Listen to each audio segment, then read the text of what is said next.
Roadshow, episode number 518. My name is John Morgan, and Cold Coffee is with me. And Cold Coffee, I'm telling you right now, you're about to have to do this show solo. Bro, I was about to give you a sick call and tell you, man, I'm just out. There's no way I can do it because it is a Thursday afternoon in February in Las Vegas. And it is like 70 degrees outside. I mean, it is beautiful. It is. Last week I was in a place in Columbia, Missouri that had shut down their airport the day before we arrived because it was so cold and there was so much snow, and I think there was like a de-icing truck had frozen or was malfunctioning or something. I remember I was heading to the airport and I looked at the weather to see what the weather was, and the number came up and it was just 0. I mean, 0. That was last week, and You're now, like, where's the other number? Yeah, I'm trying to shake my phone like there's some malfunction here, man. Screen's not working. Is it 60 degrees? Is it 50 degrees? No, it's 0. But today, man, 70 degrees in Las Vegas, and I don't know if I don't know if we're fully done with. I haven't looked future to see if we're gonna dip back down or anything like that. I heard maybe we got some rain coming, but I'm telling you right now, these are the days you live for in Las Vegas. I love it. It says 10% humidity, winds 6 miles per hour. And you were asking, is there going to be any rain? I can tell you right now, in this 10-day forecast, or is it a 7-day forecast, we're not going to dip anywhere below, outside of the middle of the night. Right. But we're going to have 70s, 69 on Sunday. Hey. Starting Monday with 60, then back up 67. Even the coldest in the night is 47 degrees. You can't beat that. Let's go. I love this. Doors open. The doors are open. Windows open, doors open, fresh air. I was cooking out on the grill last night. I mean, nice. Come on. You can't beat it. This is it is so nice. Count your blessings. This is why we live in Las Vegas. Well, there's many reasons. Yeah, there's a few other. But this weather is I tell you, after coming from Seattle, and it's funny coming back from that trip, I felt like I was starting to get a little sick, but I think it was just the gray, the rain, and it was literally standing outside of a venue, stuck in the rain, thinking like, why do people live here? I mean, granted, Seattle was really it's a cool town. It's a cool town, but the weather is something. And they don't even think anything about it. You look like when you live in that place, you don't in a situation where there's lots of rain and there's just lots of gray, you just get used to it, But I remember just sitting outside that venue, and I was like, "This sucks." And then so to be back here where it's beautiful, it's sunny, there's no rain on the forecast anytime soon, and it feels so good. But it's funny, we chatted a little bit beforehand. So when you feel it's 70, you think like, "Oh, okay, well we're well into spring." Yeah. You kind of lose track of what month it is. And I was chatting with somebody, and they're like, blah, blah, blah, well, I don't really do much hiking, at least not in the winter. And I was like, oh, wait. Why is that applicable? I was like, oh, it's still winter there, isn't it? I was like, I forgot man. We're not actually in spring yet, but it feels like we were in spring mode. It just hasn't got the calendar hasn't caught up yet, but it's right around the corner.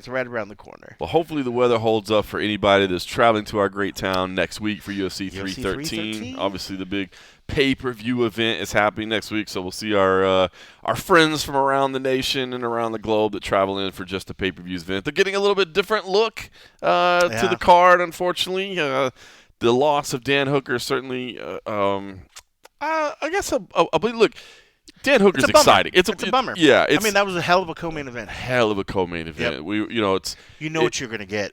You're getting a war. Yeah. You know what I mean? You're getting a war, and maybe it's not a number one contender fight, or even if Dan beat Gaethje, it's not like he's fighting for the title next or anything like that. But he's going out there and giving a scrap. So that was a damn shame to lose him. But that was like a BMF quality bout right there. That was like if they could have had like a BMF title bout, that could have been it right there. I agree. I 100% agree with that. And in its place, we now will get Rafael Fiziev instead. The rematch is in. What's your temperature on that one? I'm kind of torn on this one, right? Because at least from my perspective, it's going to be a good fight as well. You know what I mean? There's no doubt about it. It's going to be a good fight, but it's a fight we didn't see all that long ago. That's it. We know that Justin isn't planning on having a whole lot more fights, so we're getting a rematch of. But so I'm kind of torn because I do feel like. It's not that different than Hooker, you know what I mean? Fiziev's going to come out and scrap. He's going to want to throw down with you, and so that's going to be exciting. But I don't know. I guess it's just the fact that we just saw it that I'm just kind of like, And I think too, such the excitement of Poirier, or sorry, of Hooker is what what you were thought, and then you just thought that there are other options. I mean, we had talked about before, what would be cool to see.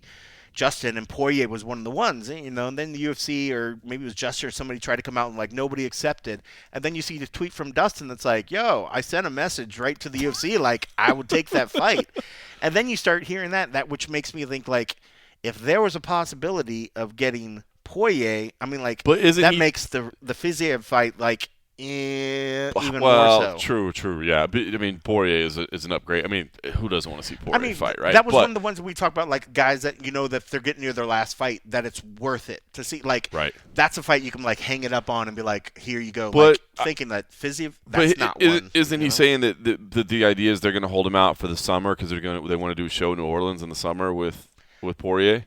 But you got a guy clamoring that was ready to want to save a pay-per-view, as opposed to an event that's in the future that, granted, all that tells me, if that's true, is that they're struggling to get a decent card together and they think that he's going to do it. But who do you put him up against? But he wants to have his retirement fight in New Orleans. I mean, he's a Louisiana boy, you know what I mean? But so, I suppose who do I put him up against? Yeah. Justin Gaethje.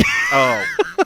But if that's asking a lot. Yeah, like, bro, can you have this war in March and then come around? I don't know when. I haven't heard an exact date. I'm guessing it would be July.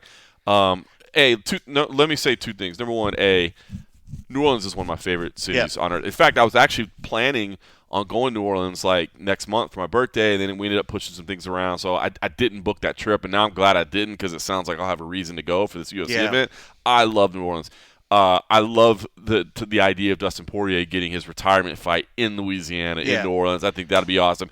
Let me just tell everybody, if it is July or August, it is hot as hell down there. Just be ready. Like, if you're going to go down there and party, I would encourage you to do so. If you've never been to New Orleans, it is a party city.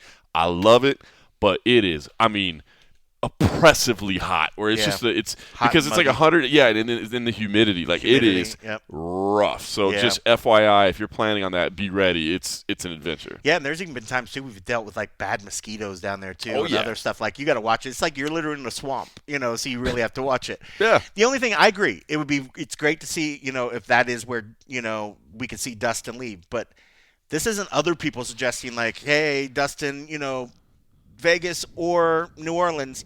Dustin's the one that was like, yo, I'll take this fight, which all that tells to me is that he's willing to fight twice as opposed to whatever. Because I think if anything else. Okay, so if you say that he would do both, then yeah, I'd be down with that. But again, he's the one that's picking it. It's him picking it. I think for him, as much as the New Orleans be the last one would be great, I think he's worried about getting a matchup that makes sense for his last one as opposed to the location. So I guess that'd be one of the choices. If you say, all right, you're going to get your favorite pick to fight to be maybe your final shot, or do you hold out and just hope for a good fight, but to be in a location close to home?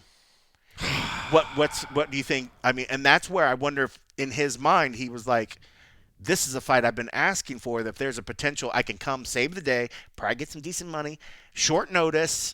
He doesn't have to worry about it too much. He can just, you don't have the full training camp. Don't have to fucking train. Just get together and just go bang, traveling and do your thing. You know what though? But man, that's tough. And it's one. And the way why I'm so adamant why I like this is because this was Dustin asking for it. And it wasn't the UFC like saying, Dustin, can you step in? I know you want to fight in New Orleans, but come up here. Dustin was like, yo, this is the fight I literally have been asking for, and there's a potential, and I can do it. I don't know. Granted, it would be great to see him in New Orleans, and more likely that sees. But what if they can't find an opponent now, and then he misses New Orleans because they can't get a proper opponent? They'll find him somebody. I think. But is it somebody worthy? It's not Justin Gaethje. There's really. I would be really surprised. Justin would have to go out there and do a one punch wonder, just knock Rafael out flat for him to make New Orleans. I think at this point, they got to find somebody else for New Orleans or whatever. But I doubt I'll get that nod to do that one. That would be a fun trip. We've had some good times in New Orleans. Oh, I love. We've had some rough times in New Orleans, bro.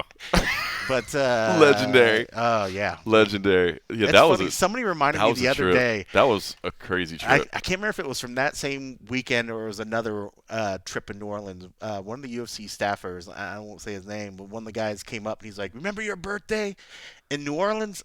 And I was like, I don't know if I "Okay." did. I was trying to think. I was like, "Was there a birthday?" I forgot that we were at one of the strip clubs, and one of the UFC guys had told the club that we went and visited with some friends, that it was my birthday.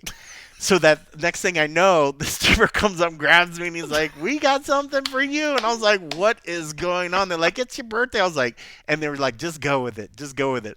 So this UFC staffer that was talking about it, I was like, I forgot about that. So I don't even think it was around my birthday. I was like, dude, somebody just played a trick, and like they were just like they just wanted to see somebody have a great time, and literally told him it was my birthday, and it was a great birthday present, but still, I don't think it was my birthday. That trip is legendary because we did do an insane podcast that still exists. If you ever want to go back and listen to us at our most chaotic, I mean that was a long time ago.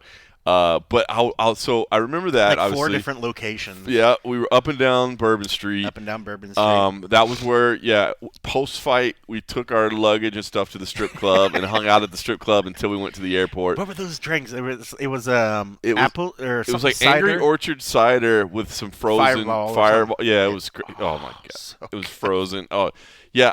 So that trip, I don't know why this memory just came to me. That's funny. For some reason, American Airlines just straight jacked up and gave me a refund that I had no business getting. So like literally like the night before we went to the strip club, I got a refund in my account of like $800 from American Airlines, and I was like, strip free club! money at the strip club. I remember that now. Yeah, I was like, well, we going VIP room, baby. Let's have a little fun tonight. Like, it's on American Airlines. Appreciate you. I remember we drank a bunch of those fucking frozen drinks, and I remember it was so funny going into the strip club with our luggage because they were just like, what are you doing? The security at the door was like, what? Like, what are you doing? We're like, we know the owner. Like, is I don't want to name drop him now, but like, is so and so here? Yeah, that was great. Good times. Good times, man. Good times. All right, so look. Remember they gave us beads. I don't think was it you that was like throwing them really hard at people, or was that No, another UFC staffer? I'm not that guy. I didn't think so. I didn't think it was you. But I remember somebody was like pegging somebody like, with it. Well, not pegging that, but they're throwing it harder than they should have been. Yeah. Up from the balcony. And good times. I want to go to New Orleans again. I'll probably be a little bit more well behaved. I think I'll bring my wife and kid this time around, so it'll be a little bit different behavior. Go down to Café Du Monde, get some beignets. What was that crawfish place that we went? It was not crawfish, but oysters. But I think they did have crawfish. But there was an oyster place. Acme Oyster Bar. Oyster Bar. Dude, I love that. But I love the Oyster Bar. Oh yeah, that was good. Love Jackson Square. Dude, honestly, if I'm not super busy, like we were really busy because that was back in the junkie days when we were grinding like that. But man, when I'm there hanging out, like just to sit down in Jackson Square, which is gorgeous. There's like a little. Yeah. I hope it's still there. It's been a while since I've been there, but there used to be like a little cigar shop where they would hand roll cigars. Oh, nice. Just grab a cigar, sit down on a park bench, have a little cocktail and a cigar. And the best part, like you got all the street performers. The music is just fantastic all over, and then you just hear like music in some little random ass bar or club, and you walk in and it's some of the best musicians you've ever heard. Like that town is just so. It's cool. such a unique place, man. It's one of. I always say like it's one city in America where like if you were blindfolded and they dropped you off in the middle of it, like most downtowns, if you got dropped off in the middle of a random downtown and they took the blindfold off and they say, "Where are you?" Like I don't know. I have no idea. This is so generic. There, you're like, I'm in New Orleans. You know what I mean? Let's go. It's so unique. So. I'm looking forward to that. I hope that does come to fruition because I definitely want to go down there and have some fun. So, and I think Dustin wants that for his send off, like his friends, his family, everybody there. Even if it's not, because he's had. I don't think he's missed a fight with anybody. Like I was thinking, okay, well, if Gaethje's not available, who else? I mean, maybe a rematch with Holloway would be there. I mean, that'd be pretty legendary. You know what I mean? That'd be a good one. That'd be a great fight as well. But I think because he really. There's no like fights that didn't come together for him that I can think of. Like, who's the fight? Like, I always wanted to see Poirier and so and so. It's like he's got Conor, got Khabib. Yeah, I mean everything. You know what I mean? Yeah. So, that's true. So I don't know. Now it has to be Max. That is literally the only thing left. Right? That's the only thing left. I think that would be good because Is Max doesn't have anything booked I don't either. think he has anything right now. All right. So is that the one? Put it on the paper. I'd like to see that one. Yeah, that's a good one. So, I mean, look, Fiziev should be a good fight, and Justin Gaethje's going to bring it. Like, that's the great thing about Justin Gaethje. It doesn't matter who's he's in there with. It's going to be exciting. So, both guys are going to go in there banging for sure. Should be a lot of fun. We will break all that down next week as we start to get into UFC 313. This weekend it is UFC Fight Night 253. We'll talk about that in just a moment. I did see. Have you been following this? I was kind of busy, so I hadn't had a chance to read it. But I saw the headlines today that the new FBI director is talking about partnering with the UFC. Have you seen? So ridiculous. Break it down for you. I didn't see this. This dude is such a fucking asshat. I've been tied up all day, but I saw this. Saying like the FBI training, they should incorporate or have the UFC do some training for them. So let's break that down.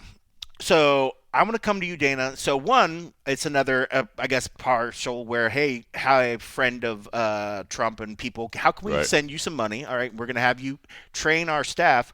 Well, okay, what staff will they be using?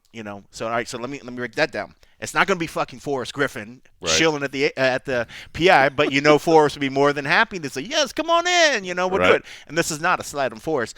If you're trying to train guys, you need. I think they want active, people that can that are staying up on the new techniques. This isn't just a ceremonial like, hey, come hang out. He's suggesting like an intensive training program. Yes, and the UFC does not have that. I can see where they're like, okay, we're going to allot X millions of dollars. The UFC bring in fighters to do this. What that means is though the UFC, of course, will bring fighters in to do that, take their part of the money by picking whoever they want to come in here, train this thing. So the UFC has the potential to make money from it. Should they be even involved with this is ridiculous. They should be, if they're really worried about the FBI, send them to some of the same people that are training our military, our high elite military, people. Don't send them to just some random fighters. I mean, you've been just like me on many, many trips where fighters have. It's just like the ceremonial sort of training with troops and other little stuff, which are glorified PR sessions. 100%. What this needs is not a glorified PR session. Real stuff. You need real training, and it needs to be real deal, and take it to the point, these fighters and these FBI guys, I mean, there's a point, yes, they're going to train them to maybe subdue, the people, maybe knock them out. Are you going to train them how? Where's the kill part of this? Right. How do you treat, how do you make it to the switch and then train them what part it needs to become lethal? I mean, yes, you could choke them out and then eventually just keep it on to them and then it'll choke it like that. None of these people have ever trained themselves to actually kill somebody unless they just haven't told anybody, or whatever. But, I just see it as a glorified PR stunt right now because they want to align themselves with the UFC name. Right. You look at one of the magazines. I saw a post. One of the magazines again was touting Dana's connection to Trump and how they won the election. So now it just seems like another instance where they're, let's combine our names. Where people are giving this guy a lot of heat because what are his qualifications to even be in this position? But he's like, but hey guys. I'm going to switch it up. We're going to change it up. So we're going to reach out to the UFC. They're the guys that are training today's best fighters. And one, the UFC is not training the fighters. They are employing the fighters as contractors. It's so funny when we break it down like that because, like, I, for one, like, I remember, and it comes up every now and then a couple times over the years, people will get upset about law enforcement training Brazilian Jiu-Jitsu. I personally believe they absolutely should. You see these videos where like people can't apprehend, a criminal or whatever. You're like, dude, if you knew a basic level of Jiu-Jitsu, like if you were a blue belt, that'll save your life. 100%. And so like. And then I've seen people that you can't take these terrible cops and give them more skills. I'm like, if they're bad people, they're bad people. But for effective law enforcement, you should absolutely train jiu-jitsu, right? Yep. So when I first saw the headline, like they want FBI the FBI agents to train with the UFC, it was a little bit murky to me. But I was like, well, the idea of training martial arts is not bad if you're actually going to be in the field and there's a possibility of hand-to-hand combat. It is actually useful. But you are right, like. The UFC doesn't have trainers. I mean, they do. Now, I will say this. Small caveat, asterisk, if you will. The PIs, the foreign PIs, do have training staff on Strength and conditioning. But you're not going to send them to the Shanghai PI to train the US FBI, right? You know what I mean? So it is interesting, Do you even train UFC? They want these FBI guys to say that they train UFC. I train UFC. I mean, like, if anything else, it'd be smarter to pair up with well-known, renowned gyms that actually, That's what I was going to say. Like, sort of why stuff. wouldn't you just? You don't need to partner up with the UFC to do it unless you just want to make a publicity sort of shit and have the UFC coordinate it for a fee. Right. It's just they're tagging the name in there. But it makes no damn sense. I think the people that understand what the actual structure of the UFC and the training, if you want the fighters to get trained, you got to go to a place that actually trains people. And the UFC does not. The UFC employs a hell of a lot of fighters that have access to trainers, and a lot of those fighters could act as trainers, but those are not UFC employees. Yeah. Like, why would you be going to the UFC? Unless you're just making those connections. I mean, it would. Okay, look. Now we I was gonna say now, it's just all silly. It's so silly. I was gonna say it would be nice, but you're 100% right. The UFC is gonna look to make some money off the deal. But I mean, it would be nice if the FBI was like, "Hey, UFC, we have an office in Albuquerque, New Mexico. Do you happen to have any contacts in gyms in Albuquerque, New Mexico?" And they're like, "Oh, well, as a matter of fact, we do. Let's just we've got some. You know what I mean? Like we've got some athletes there. Do you have any? Our Des Moines office in Iowa is needing some field training. Are there athletes or gyms there that you can connect us with to make this happen?" And they just say, "Absolutely. Let's pass on this contact information. Boom, boom, boom." That would be nice. Yep. That would be cool. I would support that and say that's a great thing, right? Yep. But you're right. There's got to be money changing hands, right? They've got to be like, it's a multi-million-dollar program, and we'll handle the funding. Unless they just want to say, Dana, out of the goodness of your heart for bettering America's, things, please give us your contacts, because when it comes to it, I mean, yeah, these dudes are doing a huge fucking money grab. When you see, like, even what Elon's doing, dismantling shit just to employ, then switch it and put his own Starlink contracts and other stuff. Do you see that Verizon thing that just came out? Dude, it's fucking crazy. To be clear, the system is deteriorating rapidly. Yes. And I looked at their own plans, and I was like, no, we could do that better. And now I know what to offer the price at. Like, it's so fucking skeevy, man. And this is just another instance where they're trying to, figure out a way. And hey, at the end of the day, I mean, government's been like that forever. Where people are just handing pockets, but that was what they said that they're getting rid of. All this, what is it, backwater swamp, whatever shit. Like, it's just drain the swamp. I'm like, you're not. You're just moving it to another fucking, another swamp. But yeah, it seemed to me like it was. You think anything comes of it, or you think it's just like they're just throwing stuff out there? I think they're throwing it out, but I mean, I can see where if the UFC, I mean, if somebody said, and I want to work with this particular company to train people, I then would be like, well, let me reach out to you, and how can I make money off of this? Do I have connections? Sure. If you send me, let's work out. Let's just roughly say, I don't know, for $20 million a year, we're going to train 200 of your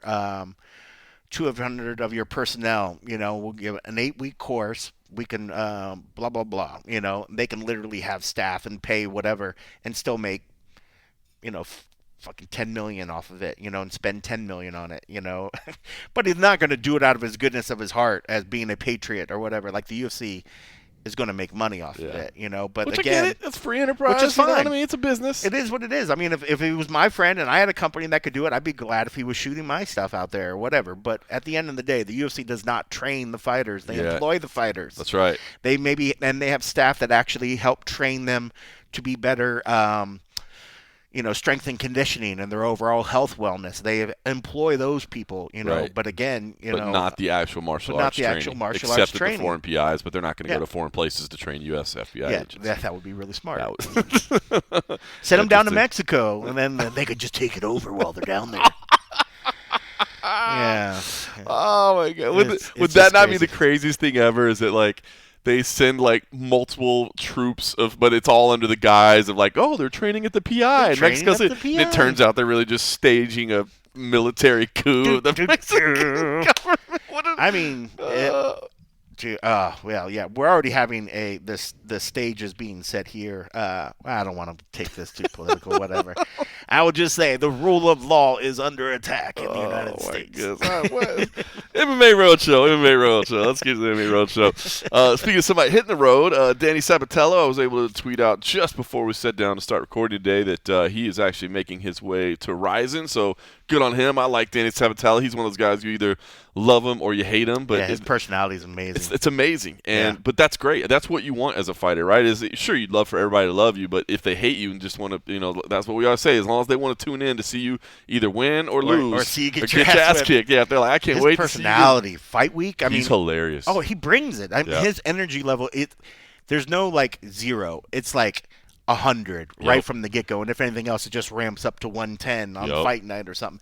And I think there's something about that. Even if you don't, there's just something. Even if you didn't know who he was, the way he sort of just commands the space whether it be weigh-ins, whether he's coming in for face-offs, whether he's walking in Fight Night, he just sort of steals your attention. It's amazing. And I think any organization would be super stoked to have a guy like that. I mean, that's the kind of shit you could build around. Oh, and in Japan, where they build, he's like an old school, like, I mean, it takes you back like in the height of like the Pride days of like just major like names and like characters that they literally will just eat up. He could be a star over there. I believe it. I believe he will be, man. Yeah. I remember the first time I interviewed him, I texted, I think it might have been Danny Brenner afterwards, and I was just like, I love this guy. I'm like, this guy might be my new favorite fighder. Like, because I'd seen a little bit of him, this is years ago, and I'd seen a little bit of him, but I didn't know he could just turn it on like instantly like that, and just, never misses a beat. He finds a way that even whether he hates his opponent or not, he finds a way to just make it seem like it's personal, like there's like beef or whatever, and like he wants. I can see if I was an opponent, like, bro, what did I do to you? Like, why do you seem to hate me so much? Like, bro, I just met you, and he's like, I'll eat your face. His energy is off the wall, but yeah, I could see them just eating him up over there, man. He's gonna be. I think if he plays his cards right, he could be a huge star over there, I think. I agree, man. I like it. So now I guess we're just waiting on resolution for the champs. I think PFL and these Bellator athletes, I just honestly feel like they're better. Like they came out and said anybody that doesn't want to be here doesn't have to be here. Yep. I think you just deliver on that. If somebody's saying I don't want to be here, let them go. And yes, you're going to take some hiccups, and yes, you're going to take some issues. Obviously, you're going to lose some star power. I mean, it is looking more and more like the Bellator acquisition was just a complete flop. You know what I mean? Like, again, after the fact, now it seems. Yeah, like they didn't. Now, look, there's still time to salvage it, and again, it was not a cash deal, so they didn't have to lay out any resources to do it. From my understanding, it was just like stock. So I guess it doesn't hurt even if you get nothing for it. So that part is disappointing, but I just feel like they're better off just kind of letting these guys go if they want to go, and clean house and just get a clean reset. There's just fighters that want an organization. So if you do whatever you need to do to right the ship that the organization is still an organization, you're always going to find fighters. Yep. I mean, look at with the UFC, they're able to find these guys and keep coming up. And it's not like, of course, in America, UFC's number one. Right. Everybody else can be number two. Everybody's going to be dreaming about making it to the UFC. But not everybody makes it to there. So they want to fight, and they want to fight at a legit organization. If your organization is paying a hell of a lot better than what they were making on the the regional scene, which is practically nothing, right? They're going to see you as a viable opportunity, and you're going to find these stars that eventually you could build around. The Bellator thing, I think partially, even if it didn't maybe play out to how it was such a big splash when they actually got together. If you didn't know the PFL at that time, which for us that are around the space, you had at least, some sort of inclination, it was a huge PR blast for them. Like, everybody was talking about the merger, the PFL and all the other stuff, and they were just like, whoa, this is amazing. Look at these rosters. So if anything else, they made a huge splash just by, putting themselves as we are the number 2 organization. Now they just got to, right the ship, make sure it's good, and they can keep going, and they'll find fighters. It's what's it going to do you to have a fighter that's on your roster that is constantly bad-mouthing you? He might go in there, and of course he's going to want to win. He's not going to sandbag it. But at the end of the day, if the fighter's like constantly bitching and moaning about how they're not liking how is that helping you? I don't think it's good, man. And I know they don't want to just let him walk. I get it, man. I really do. But I just think you're better off. I mean, just like I said, get a clean restart. As I said, so the lightweight brackets got announced. Robert Watley, our CFFC champ, is an alternate in the lightweight bracket, but it's perfect. It's like he wanted that. If you remember, he had a funny I was doing the post-fight interviews because Punk was somewhere else for that show. And, it was, hey, man, another big win, another big title defense. What's next for you? And he's like, I want to go to the PFL. And I'm like, we're on Fight Pass. And I'm like, I mean, the UFC's not bad either, since we are on UFC Fight Pass.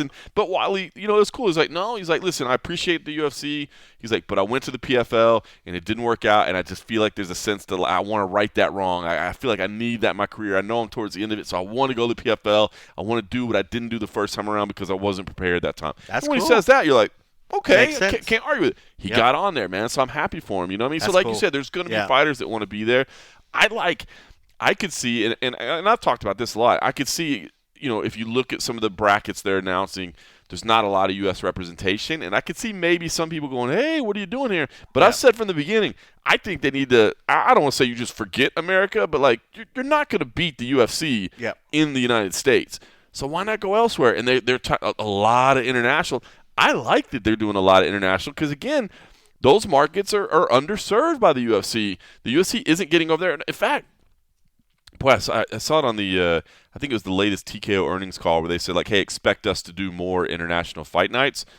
I think they realize that too. Like, man, there's Yep. a lot of places out there that we Yep. can only get to. But even then, there's only so many dates. So if you're the PFL, hell, focus international. So I like what they're doing. Yep. But honestly, man, if I was in, I mean, and I'm sure they'd have a lot of pushback, and people would say, then why did we go get Bellator? Why did we go? If we're not going to keep these people around, why did we even do it? And I understand that. But honestly, if I was in that room, I'd say, look, if people want to walk, let them walk. Let those Bellator fighters go if they want to go. We're better off to just get a clean reset, to not have this negative PR. You know what I mean? And because I thought the way they handled it with Pitbull was perfect. Whether you agreed with it or not, that was a great statement. Like, hey, if you don't want to be here, you don't have to be here. We just want people that want this opportunity, and let's give it to people. I would highly recommend to them, like, dude, if these people want to walk, just let them walk. Yeah, and I mean, I think we all wondered how long they were going to be able to try to be two organizations within one. Anyways, like I think most of us thought that at some point one was going to be gone. So I mean, I think the writing was on the wall from the beginning, and so the fact that they got a year and a half or whatever out of it, I think that was pretty good. But at this point, I think it was always probably eventually going to go that way anyways. And the fact that they have the potential to corner, the international market, or some of these, maybe not corner the market, but at least get your foothold to when fighters internationally are starting to try to break in. I think a lot of them, too, have seen the UFC come to their town on occasion or come to their country on occasion. And they think, like, man, that'd be great. Yeah, I at least know that organization's out there. But if they know that there's another organization that's going out there and grabbing fighters from those regions more often than what the UFC is, why not aim for that one? So they have the potential to be that organization that all these foreign fighters are looking at and saying, hey, let's go there. And I think what we're seeing everywhere is that, the MMA market and the MMA space, the training levels has grown everywhere.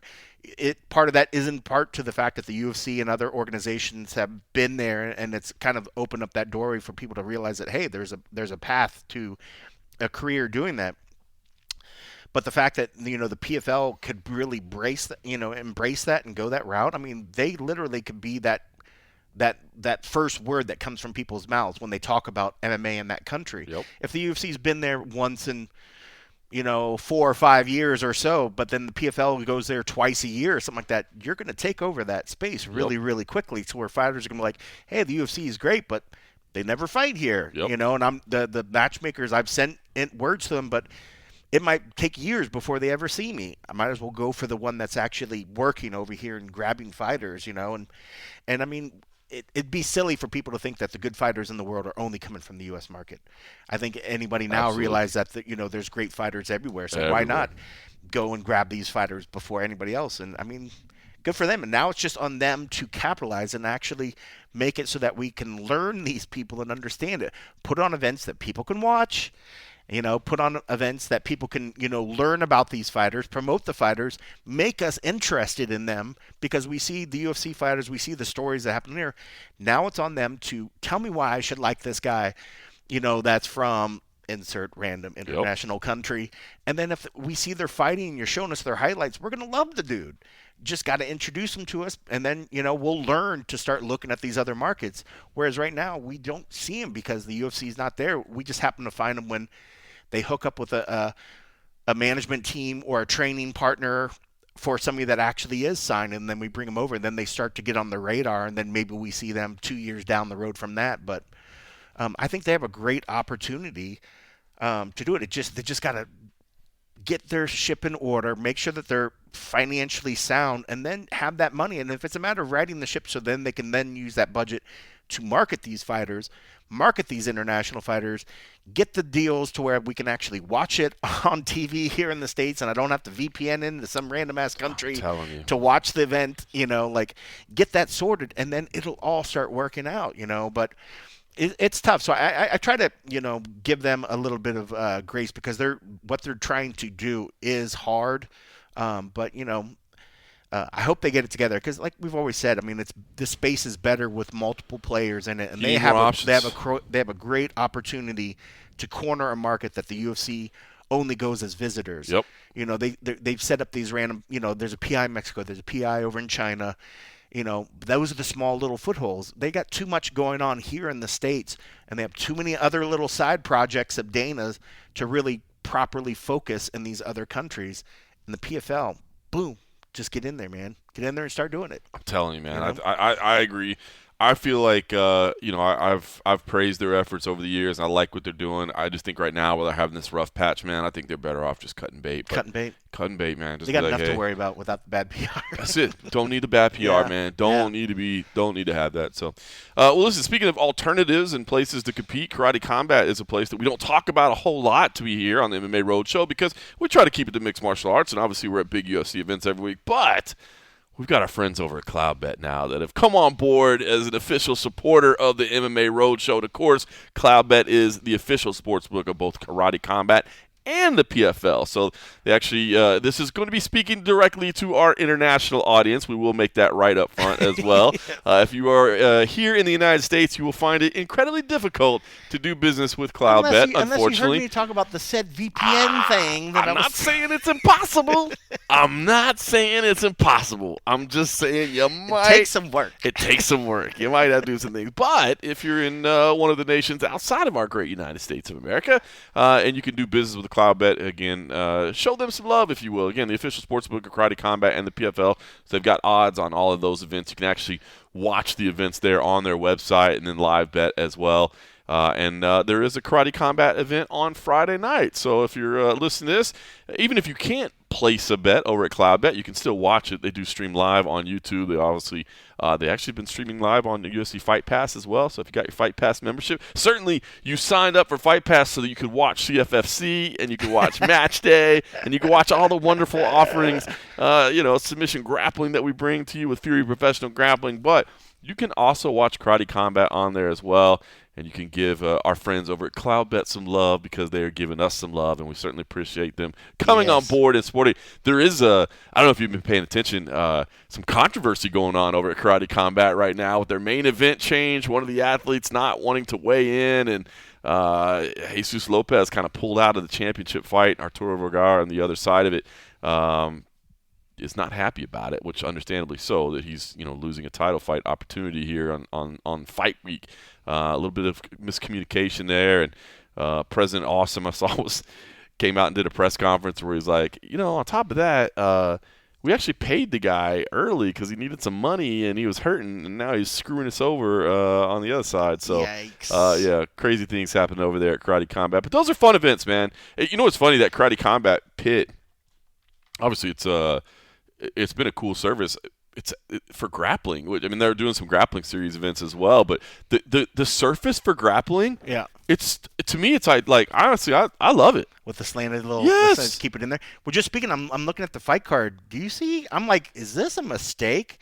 But it is a grappling match. Cowboy Ohio and Brendan Allen. Yeah, they just added that this week. What? I know, right? That's amazing. Yep. What a that. I mean, I tuned in for that. I was like, that can't be right. I was like, and then open up. But yeah, that's a grappling event on that. So I mean, yeah, that's good. I mean, you got Rebellis. España. So by the way, I was looking at the odds on Cloudbet, right? And because it's international, it's the international odds, not the way that we're used to seeing the American odds. Yeah, I was like, I don't understand. Totally screwed me up, man. I was like, Rebellis. So Rebellis España.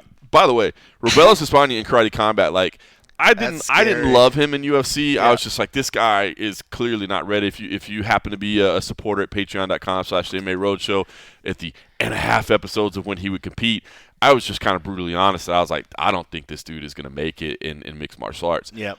But in karate combat, so I was looking at the odds and I was like, hey, it looks like it looks like this is a pretty good bet on Rebellis here. And then I realized he's like minus 3,000 in the American odds, but I was looking at it in the European odds. I'm like, I think that's a pretty good line on Rebellis. Like I think I'd take that. And then yeah, it's still I think he's gonna win. I mean, he's had 2 fights over there, and I think he's competed a total of 16 seconds between the two fights. That's not too shabby. Yeah. So anyway, shout I'm out glad to our you said friends. something because I looked at the odds. I was like, I got to research this. I was like, I don't understand what these numbers mean. I didn't even think about actually just counter looking in the states, and see what they say in the states. Because I was looking, I was like, that seems like a pretty good deal for Robellis, and I'm like, oh well, no, he is. That is big time favorite action there. But yeah, so when you see the tweets come out from us, if you can, there is a hyperlink that'll link you over to Cloudbet from our tweet. So if you could, click that link. Click it a lot. Click it multiple times. Yeah, click it a bunch. Click it on multiple devices. Engage the shit out of it. Engage the shit out of it. All right, this Saturday, UFC Fight Night 253, Manel Kape versus Asu Amabayev. Cody Brundage, Julian Marquez in the co-main event. Nasrat Hakparas and Esteban Ribovic is a fun fight that's on there. This fight, I kind of feel bad for Manel Kape. I'm on the Manel Kape fan club. All right, like I like Manel a lot. I like his fighting style. I like his personality. Man, he brings it every time. I love that. This was supposed to be, of course, the Brandon Royval fight, which is number one contender fight. Obviously, I'm a Brandon Royval fan as well. Like I love Raw Dog, so that was going to be a great fight. Brandon Royval obviously suffers the concussion in training. Yeah, that's legit. Scary. I mean, I think a lot of people rush to think like, oh, it's just a concussion. Like I see people do that in the NFL, and then they shake it off and they get back in there. Like that's the stupidest thing to do. I saw him post the other day that he's still getting nauseous and he can't train without. Like that's scary, man. You shouldn't be going. You shouldn't be training at that point. If you're still getting nauseous on training, like find a different way to train. Sad. You think about the one that I don't want to bring this up. Maybe I shouldn't even bring it up. But like TJ Grant, remember, like he was supposed to have a title shot. Yeah. And he had a concussion training, never fought again, man. You know what I mean? Just because he couldn't shake off the effects of it, man. So like this stuff's no joke. So it's brain injury, folks. Yeah. I mean, it's legit. I mean, I think we call it one thing and don't really say like what it is. I mean, like it's literally traumatic brain injury. So it's true, temporary, but the effects can have lasting, if not permanent effects. Hopefully, knocking on wood, that won't be the case. So I feel bad for Manel because that was a high-profile fight. Yeah. Now you got Asu Amabayev, who, by the way, is damn tough. Yeah, you know what I mean? And doesn't have the name recognition of a Brandon Royval, so it's a challenge for Manel Kape. Yep. And for Asu Amabayev, I don't want to say it's a free roll, but kind of is, loss. right? You know what I mean? Like Yep. it's a no-loss situation, man. So there's no pressure, and it's a massive opportunity for him to just kind of leapfrog himself into all the discussions. Yeah. I know you got a chance to talk to both guys. Yeah. What'd you take out of media day? I mean, I thought they were both in great spirits. I mean, like Manel still believes that this might as well still be the number one shots. Like he feels like if he gets a win here, that he's going to get that win, that he should get the next shot. He thinks he's going to finish him quickly. He's a little bit shorter. I think his eyes should be lined up perfectly where I'm going to land my punches. He's so confident. He's very, very confident. Manel's got swag, dude. Oh, he is. He is something. But, I mean, look at Almabayev. I forgot that he's already in the top 10, too. So in the UFC rankings, he's number 8. So it's not a far stretch to – you could definitely see at least on Manel's side. I mean, he's number 6. He's right outside the top 5. That's a bit of a stretch where you think you beat somebody a little bit below you that you can still go for that number 1. But he was willing to fight the number 1 ranked guy right now. So you figure he was already in that position. You were already considering him to be the contender should he had won that particular fight. So I could see where it's an easier stretch should he get the win, and especially in a definitive fashion to possibly say, okay, you're at least a solid top 5. Do we leapfrog you or do we whatever? I think that would be one of those calls where we see Fight Night where Dana's like just enthralled by your performance, and then if the champ's like, okay, yeah, you beat so and so, and I want it. Maybe he gets that shot. I still think he'll have another fight to get it, but I love the swagger. I love the I idea too. about it. But yeah, I mean, is this a no loss situation for Asu, regardless of whether he wins or not? He's fighting a higher ranked guy. He's fighting short notice. I guess it's short notice for both guys, but still, I mean, it's less pressure. But I think he's got incredible, talent on his own coming in there. I think he's looking to put his name and you come in and you fight the guy that was ready to fight the number one contender and you get a win off that. You have just as much right to say, okay, I'm ready for the title, which he said he would be more than happy. But he also, what I loved about it, he's like, I'll fight Brandon. He's like, if you want to, if you want to take all doubt out of it, if Brandon wants, when he's ready to go, I'll fight him after this, and Love then we can say who's the number one contender, Love it. as opposed to saying, where Manel's like, no, if I get it, regardless, I should get the shot after this, Asu was like, well, I'll fight Brandon when Love he's it. ready to go. So I was like, good on you, dude. So he's making the most of it, but I'm excited about it. I mean, I hate to say it, like I don't want to make it sound like demean when I say I like the little guys when they get in Oh, there I and they're love the scrapping. flyweight division, Like dude. it's so fun. I mean, they're fast, they're talented. Both guys have decent power, man. I would not be surprised if we see a quick finish from one of these guys Yeah, in there. I love I the did I flyweights. did lean Manel. Yep. I think he was already prepared to fight the number one guy. So I think the level of effort, and I mean that guy goes hard in training. I mean he's just fun to watch, and when he's focused, um, he's a fun thing to watch, man. So yeah, I leaned Manal on it, but if Suga can go in there and get it done, I would not be surprised. The kid's No, super it's tough. super talented. He's a live dog for sure. Yeah. Julian Marquez, a slight favorite over Cody Brundage. That's I think I who did I pick on that? I think I maybe leaned Brundage, but now I'm wondering if that's Look, true. man. It's a big fight for Marquez, man. Who was on Yeah, top of the world, had everything yeah, going for him, and then he's had these setbacks yeah. He's as had of like a late. three He's had three week streak. some injuries and some losses, and Yeah, this is a big moment for him, man. So maybe a surprising choice for the co-main event here, but yeah. an important fight for both these guys, man. Both Obviously, the guys. last time out for Cody Brundage, he caught a lot of grief for that one. So, Yep. and he's had some setbacks as well. So this is like I said, a little surprised that it got the co-main event slot, but a Yeah. meaningful fight for both these dudes that are Yeah. really both of them kind of need to right the ship, right? Yeah, Julian's he's just so fun and open. Both guys were really really open about issues. Julian again, he's glad to be what he calls coming back home. Ready to get back in the apex, ready to get right, the ship righted. He's not trying to feel any pressure of the past. He did start talking about some story about it because he was talking about when he first sort of got into it. And he brought up some stories about this old honky tonk bar that he's like, ask Laura. Senka was there too. Like some of the old scraps that they Right? used to have to do, and some things. I was like, dude, I could talk with Julian about shit like that for hours and hours because I mean he's just got such a fun That's a good personality. dude. And when he gets in there, I mean his fight style is fun. But yeah, I mean like this is the same guy that was shot his shot with Miley Cyrus, walked out to Miley Cyrus. It just has so much, just such a character that he is just a fun guy to talk with on fight week. And a lot of guys, when you're going in there with three losses, you tend to be either uber focused or you're just like you don't know what you're going to get when you see him in media day. But he was so happy to be there. He was smiling ear to ear. He was embracing it all. So it made it fun to kind of chat with him. And Cody on the flip side, after all that sort of stuff that happened, he really questioned whether he wanted to keep doing this. Wow. He was at the point where he was really considering quitting. He had to get his mind right. And he said if it wasn't for stepping away and like fully stepping away, not really keeping the foot, his coach was like, just come train, come train some of these guys, come help me coach. Just stop doing the other things because he was really at that point. He's like, am I meant for this? Things aren't going my way. He was dealing with like depression and other sort of things. And he's coming in now. He feels like his body's good. He feels like his mind's right. He's refocused because, when you get to a point where if you're asking yourself whether you want to keep doing it, that's the point where Dana always says, like, if a fighter's questioning whether he wants to be there, that's the point where you shouldn't be there. 100%. And then you got to find your why.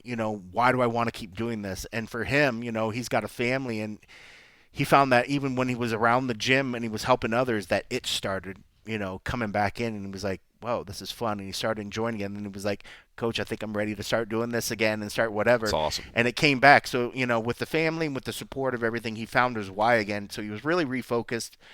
I think you're gonna have both guys going in there, and I hate saying it when you say like if they're fighting for the career because you put such a finality sort of Right. like because neither guy gave me that impression like they were that worried about because Cody in the past he says I was always chasing that win and it drove me crazy and then I end up losing because I was just trying to get the win. He's like now I'm trying to just find his peace within fighting and keep the enjoy and Right. the whatever, which is cool because when you're like that, you're like, okay, I could see you still fighting again, as opposed to a guy that's either fearful for his job, fighting for, that's when you see him go in there and fight to not lose, as opposed to fight to win, and you see two different. It's hard, fight right? Because you start out doing something because you love it, Yeah. and then it becomes your job, and then it's the job, and you think Yeah. about the money and the paycheck and all that, and you're like, why not Then get people start to Yeah. chime in. You got to get back and be Yeah. like, wait, why did I start doing this to begin Yeah. with? Like, because I love it. You know what I mean? Like, I love Yeah. this stuff. So I'm telling you, it's fights like this. Like I said, I am surprised it's in the co-main event, no question about it.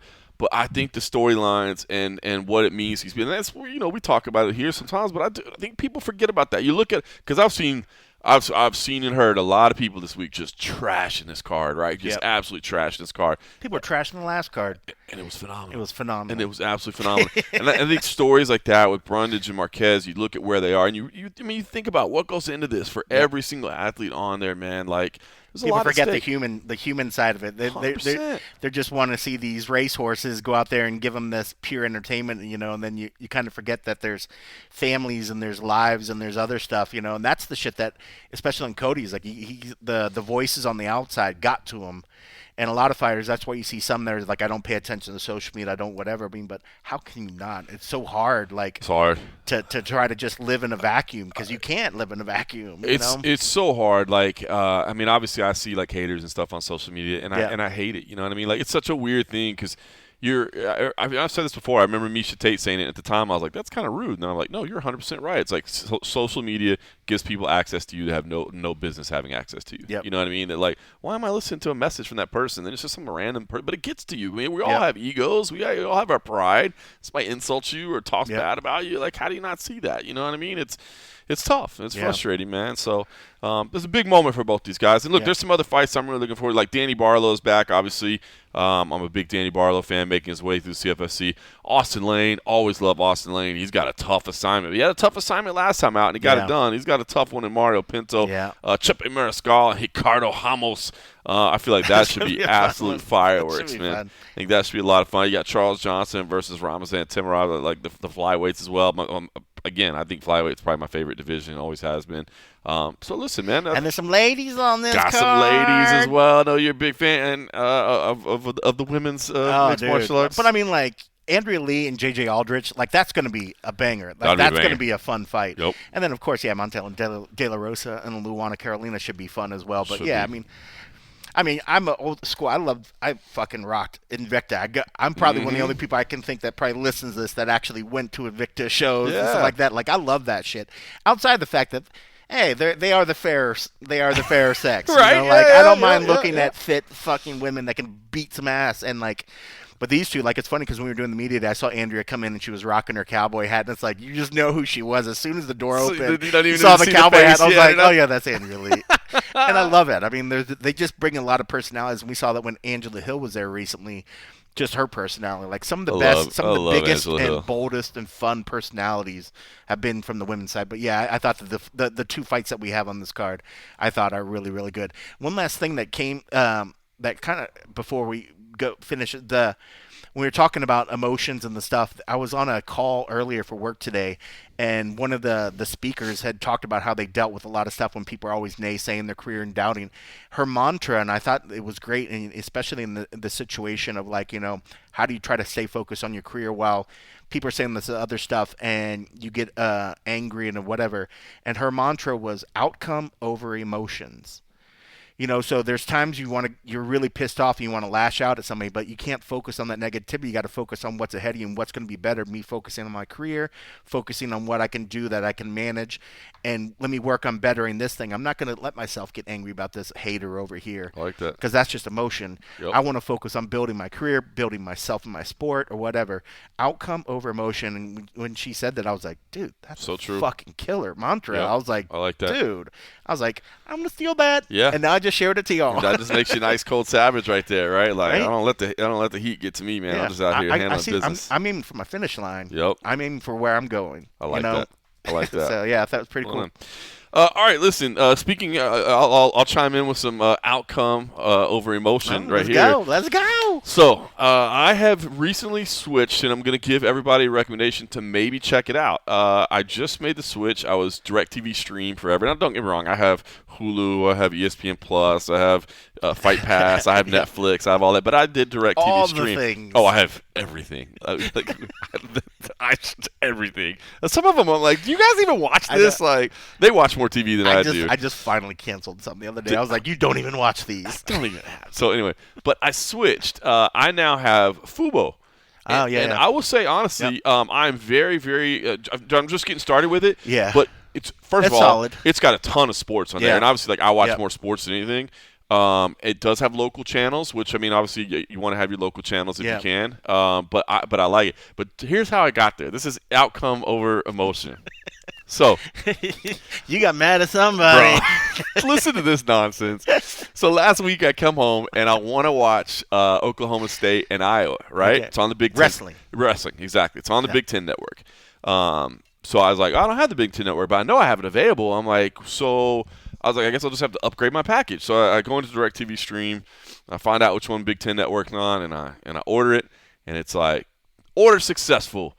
Your package will be updated on March 1st. And I'm like, I want to watch something now. Like, I don't want to watch something on March 1st. It's just digital. You're just going to zap my box. Yeah, exactly. You don't have to do anything. So I was like, well, that doesn't make any sense. Yeah. And so I was like, so I call up customer service, and I'm like, hey, listen, I just ordered this. I guess, can I not get it now? And they're like, oh, no, just the way it is. Like, it updates per month. And I was like, okay, well, then I don't need it. I was like, I'm trying to watch something tonight. And they're like, so what do you want to do? I'm like, just put me back to what I was. Like, cancel it. And they're like, oh, see, unfortunately, your plan is no longer eligible. Like that, you were on a grandfathered-in plan that is no longer available. So now you can have that same plan, but it's $10 more than it was. Yeah. And I'm just like, what? Like, I want to watch this, and I'm willing to pay for it, but you can't provide it for me. So now you can't switch me back to what I was on because you can't. And they're like, nah, I know. It's just that's just the way it is. Out of our hands. And I was like, well, guess what's out of your hands too? My account, you motherfucker. So I canceled DirecTV Stream. That's something I would do, but I love that you. That's the passive aggressive Morgan. That's straight up aggression. I'm just like, I'm out. But I was like, so I texted. With good reason. But I didn't do it right then. I didn't do it right then. I waited, but I got out the phone. And I was like, that's so ridiculous. So I asked my wife. I'm like, hey, how much do you watch on DirecTV? Because they watch a lot more like Netflix and stuff like that. So I was like, how much do you watch actually on DirecTV Stream, like the live stuff? And they're like, honestly, not that much. I was like, okay. And I told them what happened. I was like, I think I'm going to cancel. I was like, I'm going to find something else so that we have it. But I was like, I think I'm done. Like, I just don't. Yeah. I think that's ridiculous. And then I was looking around. Fubo had a free trial. I'm surprised I'm surprised you didn't do the YouTube. Have you tried the YouTube TV? I looked at YouTube, but I ended up going with Fubo just because I was reading stuff and they were just bragging about how much sports content they have. It does seem to have has a lot of sports. I know my brother's on the YouTube TV, and it's actually pretty solid. Pretty good. But like Fubo is like one of those ones where you see like events streaming or sports. Like when I'll pull up on the Roku. Yep. It's on Fubo's where a lot of those sports ones or whatever. I'll tell you what I'm really interested to see. The YouTube TV is actually pretty good, though. I'm really interested to see, and I don't know yet, but there is a PFL channel on Fubo. Now, it's basically just playing like old events. Yeah. But I'm hoping it'll have, I don't know if it does or not, I'm hoping it'll have like the European shows and the foreign shows. I don't know if it's online. Does it have the geo restrictions or not? I would think they would say something. They would have been advertising if they had it. Oh, sure, yeah. They're so great at communicating. I don't know. I'm just hoping. They'll have it after the fact. There's a One Championship channel on there as well, which has a lot of old content. So I'm hoping that their live content is there. I mean, obviously, you can just pull it up and stream it or whatever. But I think Junkie had a channel on Fubo for a while. Really? And then they eventually it was like an OTT channel. I'd block that channel in a heartbeat. Now it's like I think there probably is a USA Today channel on there. But yeah, we used to have a Junkie stuff. I didn't know the that. channel over to Fubo. Yeah. That's funny. Yep. With like all the interviews and press Mhm. conferences and all Yep. your video footage and all that Yep. stuff. I literally would turn on just to see my shit. And Just I'm to like, see yourself. I shot that. this is on Fubo, and they were like, "What's Fubo?" I was like, "Ah, never mind. Never mind. Whatever." Yeah. Well, I'm telling you what. It's come a long way. It's come a long I way like since it. then. Like I said, it's got my local channels in there for like news and Yeah. local stuff, and then like honestly, like How much you paying a month for it? I want to say it's like 84. Okay, yeah. I think. I think that's about what YouTube TV is. I'm not sure what YouTube TV does with local or something like that. But yeah, if it's got everything in there, if it's got all the ESPNs, ESPN2s, and all the other little stuff, why not? It's Yeah. worth a shot too. Yeah. So anyway, if anybody's looking for alternatives, again, I'm only a couple days into it. Like I literally that meet that I wanted to see was this past Sunday, and I got pissed off. So that's good. They have the Big Ten Network and stuff. It probably has. I mean, because on some of those sports, when they have like SEC Network, it does. It has not all that that anybody stuff. want to watch that network, but I mean, just watch ESPN for that effort. You're like, I just want Big Ten, right? Nothing but Big Ten. Dog.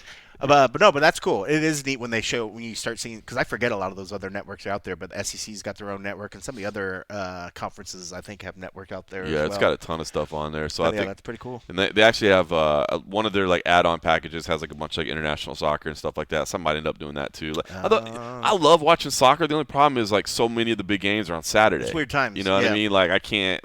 Yeah. We're busy, so. But I mean, yeah, if you want to watch it like VOD or something, yeah, like after the fact or something, but you want live sports, you want live. But anyway, I just want to give them a shout out. Like I said, I'm just getting started with them, but if DirecTV is doing something stupid to you or you're looking for something, so far I'm only a couple days in, but yeah, there you go, Fubo. If you want to advertise on the Roadshow, we just gave you a nice little spot. Come on, let's go. I mean, if you got that kind of plug for free, just kind of leave what happens when you're an actual sponsor. I mean, the type of love we give you at that point. Hey, YouTube, same thing for you. I will promote your stuff. I will cancel Fubo in a heartbeat, bro. I mean, Cloudbet got me gambling in Europe, dude. You know what I'm saying? Like, I'll jump through hoops, dog. Let's go. You know what I'm saying? Let's go.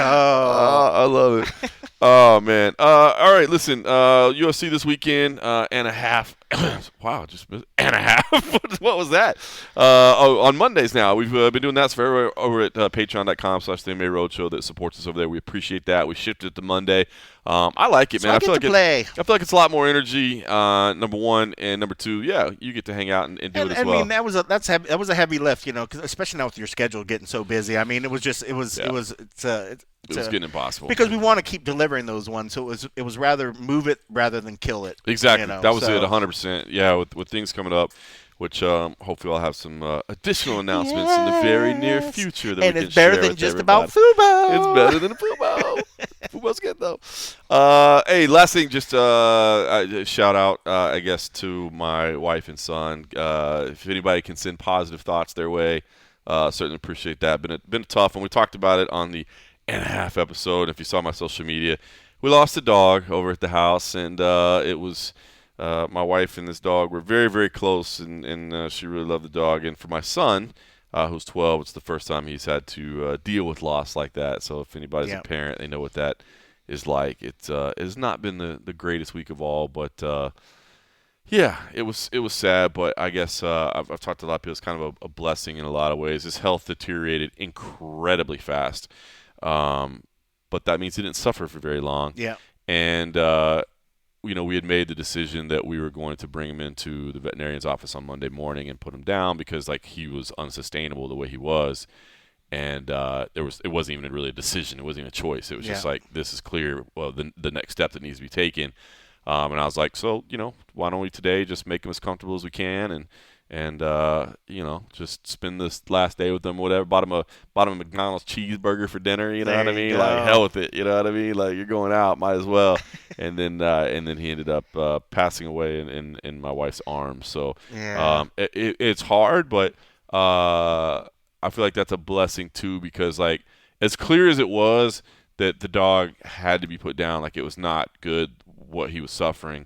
You still don't want to feel like you're like robbing him of even a day or an hour, or 100%. You know what I mean? Like it's so sad. It's one of the toughest decisions you can ever make. There's no easy, because you always have some sort of regret. You know you're helping him out, but then you're right. That's the worst part. You're like, could he went a little bit longer? Yeah. And at some point, then it's like, are you doing it for your own benefit or the animal's benefit? At that point. But did Boo get a cheeseburger? Boo didn't get a cheeseburger. Oh, damn. She's healthy. She ain't sick. I know, but still, she had to be like, why the F is he getting the cheeseburger? She did get a little leftover cheeseburger. Yeah. He couldn't even eat the whole cheeseburger. He got to the point where he was like, I'm full. Like, I can't even eat no more. And she got a little bit of half leftover the size of his body. Yeah, exactly. 100%. You know what I mean? So it's sad. Just trying to make sure every time they get a little emotional, a little sad that, try to remember the good times. And I tell you what, man, my son – I'm proud of the man that he's becoming because, obviously my wife was crying and, we all cried. Obviously, we were all having tears. You lose a pet. But my son has like a little debit card that he, like, when he gets money and stuff, like, we're trying to teach him how to bank and use a card and all that. And he has this thing. And he wanted to check how much money he had in his account because he went to Amazon and bought my wife like a little stuffed dog that looked almost exactly like Buddy, so that he at least has something. So he wanted to buy that out of his money, and he thought about it immediately. And so I was cool. I was proud of him for that. You know what I mean? That he's like, I want to make my mom feel better because I hate seeing her sad. You know what I mean? So anyway. That's very sweet. Yeah, so it's been some sad days, but you have your moments, right? Everybody's good, and you have happy, and then you have a sad where you just miss them. So pets, man, we love them. Time will help. Time will help. But yeah, this is a big learning thing, for the kid. My dad called yesterday actually to like comfort, and just say, how sorry he was for everybody, and he's like shared a story with my son. And he was like, and he remembered, basically shared the story of like his first dog that was like his best friend. And like when he went off to college, the dog passed away. But like he was recounting the story and like he actually got emotional. This is like 50 years ago. Yeah. But this dog was like his best friend. He actually got a little emotional like talking about it. And it was funny. Like we got off the phone and my wife was like, "So that means like 50 years from now I'm still gonna be crying?" I was like, "Yeah, maybe. I don't know. You probably." I mean, why did she? What? She's like, "I was sweet of him, but why did he share that story?" I'm gonna be sad 50 years from now.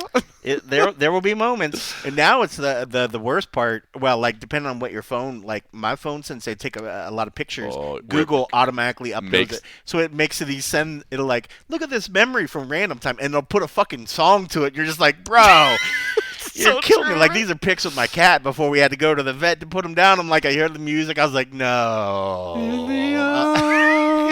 It doesn't pull that one out. I'd be like, Google. You trying to kill somebody there? You trying to hurt somebody for life?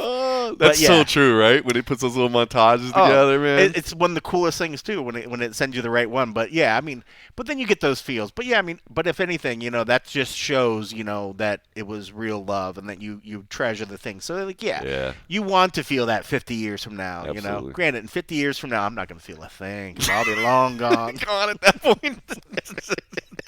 That's why I was telling my wife, I'm like, 100% I'm going before you, right? Like 1,000,000%. I was like, so hopefully you're preparing. Oh, I don't know if I want to like talk about morbid stuff or whatever. Speaking of, because did you hear the news with Gene Hackman? No. Like found him and his wife dead in the house like this morning or something. Like the front door was open. He's like 95 or whatever. He was on the ground on one floor. She's up in a bedroom, like the bathroom. There was like a bunch of pills laying around. There was a dog dead in the closet. Two other dogs like in a bathroom, and then some dogs that were outside or something like that. Just happened or whatever. So like they think obviously it seems suspicious. I was like, you think? Because a lot of time, but that just, I think it's an ongoing sort of story or whatever. But like, he was an amazing, huge actor. Yeah. Like, I've watched his shit for so much or whatever. But since we got on the story of like husbands and wives going at the same time, just go at the same time. Let's just talk about some more shit. But I loved a lot of his movies, like Hoosiers. Oh yeah, he's a legend. So much shit. But yeah, I think that was today. I'm not even. I mean, how little my Hollywood knowledge goes, but like that transcends. Like everybody knows Gene Hackman. Yeah, so I'm hoping they figure out whatever the heck happened that and the dog died too. I'm just like, So yeah, that's crazy. That's a morbid end.